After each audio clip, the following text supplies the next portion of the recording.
magaalada Baxdo ee gobolka Galgaduud ayaa waxaa ka da'ay roob kaas oo sababay khasaare nafeed.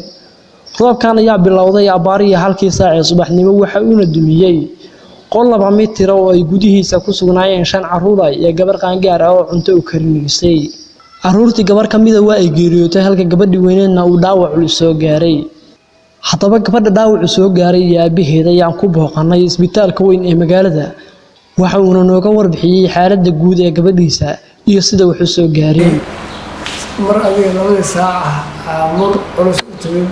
guriga joogtay gurigaas iyadoo dhex joogta amrula ku dhacay guriga baa ku dhimay gurigii gabadhan iyo gabar kale iyo ilmo badan bay ahaayeen 2 qof gabadhan waa ku dhacay gabar kalena waa ku dhimatay guriga maxaa diiday marka abuu oo guri iska sii duwan laakiin waxa duway sababta waxa roob ahayd daweel wata daweeshii duuday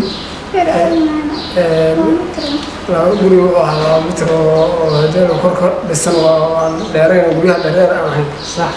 daweeshii iyo wixii baan inta kale duween gabadhan iyo gabar kale ku dhaceen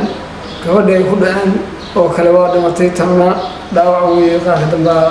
hadal oo fariisto oo jabo marka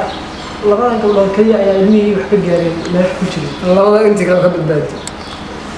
hadda gabadhan sayta xaaladda ka waran hadda gabadhan waxay ku sugan tahay sinaha inay jireeyeen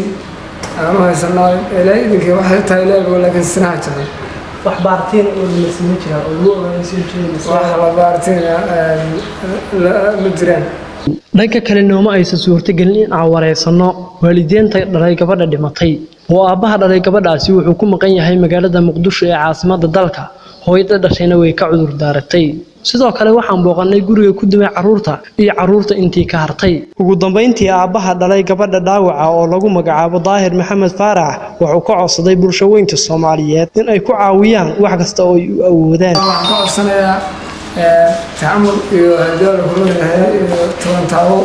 يعني قصنا إذا جالس معناها سنة مرت ولا بسنة ولا haddaba qof walba ee caawinaya aabahaasi dhibaataysan wuxuu kala soo xiriiri karaa ama uu ka soo wici karaa lambarka shaashada ku qoran. Cali Daahir Maxamed Axmed, shabakada wararka Ceelhuur Online, Baxdo.